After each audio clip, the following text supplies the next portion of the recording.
ওকে ওকে আমি আরও শুনেছি বিভিন্ন জায়গায় এমসিএমরা ফাইল খুঁজছে, এতে ফাইল খোঁজার কারণে দেখা যাচ্ছে এক জায়গার ফাইল আরেক জায়গায় রাখছে, কারণ একজন বিলিং অ্যাসিস্ট্যান্টের সাথে তো একজন এমসিএম এর দক্ষতা ততটা হওয়ার কথা নয়। না সেটা বড় কথা নয়, কিন্তু একজন বিলিং অ্যাসিস্ট্যান্টকে প্রশিক্ষণ দেওয়ানো হয়, আর একজন এমসিএমকে কিন্তু প্রশিক্ষণ দেওয়ানোর কথা নয়।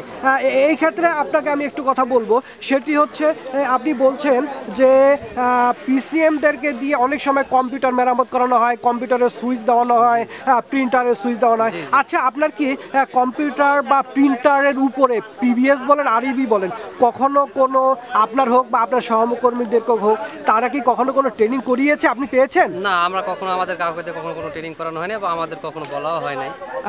দর্শক, আসলে আমরা যেটা দেখছি সেটি হচ্ছে একজন এমসিএমদেরকে দিয়ে আইটি সেকশনের কাজ করা হচ্ছে। এখানে কিন্তু আইটি অফিসাররাও রয়েছে, কিন্তু একজন আইটি তার কাজটি একজন এমসিএমকে দিয়ে প্রিন্টার পরিষ্কার করাচ্ছে, কম্পিউটার পরিষ্কার করাচ্ছে, ল্যাপটপের কাজ করাচ্ছে।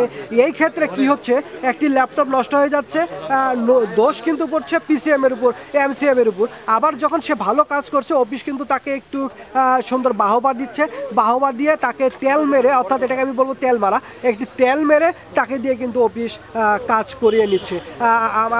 আমার আইডিয়াটা কি ভুল? জি জি, 100%। আচ্ছা, এই হচ্ছে আমাদের বর্তমান অবস্থা, বর্তমান পরিস্থিতি। এই সমস্ত আরও বিভিন্ন দাবি দাওয়া নিয়ে রংপুর পল্লী বিদ্যুৎ